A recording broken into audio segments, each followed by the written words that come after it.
So ಎಲ್ಲೋ guys, ನಾನು ಈ ಥರ ಇದ್ದವನು ಪಟ್ ಅಂತ ಈ ಥರ ಮಸ್ತಾಗಂತ ಲೈಟಾಗಿ ಪಂಕಾಗಿ ರೆಡಿ ಆಗಿಬಿಟ್ಟು, ಸೊ ನಾನು ಗೊತ್ತಲ್ಲ ಈ ಥರ ನಡ್ಕೊಂಡು ಎಲ್ಲಿಗೆ ಹೋಗ್ಲಿ ಗೈಸ್, ಸೀದಾ ನನಗೆ ಮುಂಚಿನ BMTC ಬಸ್ ಸ್ಟಾಪ್ ಬಂದೆ. ಸೊ ಬಸ್ ಬಂದಾದ್ಮೇಲೆ ಹತ್ಕೊಂಡು, ಸೊ ಇವ್ರು 3 ಜನ ಜೊತೆ ಈ ಥರ ಮಸ್ತಾಗಿ ಆಟ ಆಡ್ಕೊಂಡು ಸೀದಾ ಬಂದಿದ್ದೆ ನಾನು ನಮ್ಮ ಪ್ರೀತಿಯ ಕಾಲೇಜಿಗೆ. 2 hours later.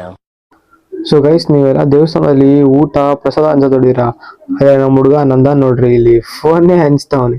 ಯಾಕೆ ಹೇಳ್ರಿ, ಅದೆಲ್ಲ ಅವ್ರವ್ರ ಫೋನ್ ಇಸ್ಕೊಂಡಿರ್ತಾರೆ, ಅದಕ್ಕೆ ಅವ್ರು ಹಂಚ್ಬೇಕು. ಕ್ಲಾಸ್ ಯಾರಲ್ವ ಅವನು. A few moments later.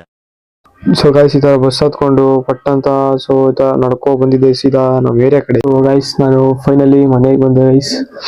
So ಇವತ್ತು ಆಗ್ತಿಲ್ಲ ಅಂದರೂ ಇವತ್ತು 9th ಡೇ ಮಿನಿ ಬ್ಲಾಗ್ನ ಮಾಡಿದ್ದೀನಿ. ಸೊ ಗೈಸ್, ಲೈಕ್ ಮಾಡಿ, ಶೇರ್ ಮಾಡಿ, ಸಬ್ಸ್ಕ್ರೈಬ್ ಮಾಡಿ ಅಂತ ಹೇಳ್ತಾ ಗೈಸ್. ಇವತ್ತು ನನ್ನ ಹೊಸ ಇನ್ಸ್ಟಾ ಅಕೌಂಟ್ನ ಓಪನ್ ಮಾಡಿದ್ದೀನಿ ಗೈಸ್. ಇಲ್ಲಿ ಡಿಸ್ಕ್ರಿಪ್ಷನಲ್ಲಿ ಶೋ ಮಾಡ್ತೀನಿ ಅಕೌಂಟ್ನ. ಸೊ ಅಲ್ಲಿ ಬರುತ್ತೆ ಗೈಸ್, ಎಲ್ಲ ಫಾಲೋ ಮಾಡ್ಕೊಳ್ಳಿ.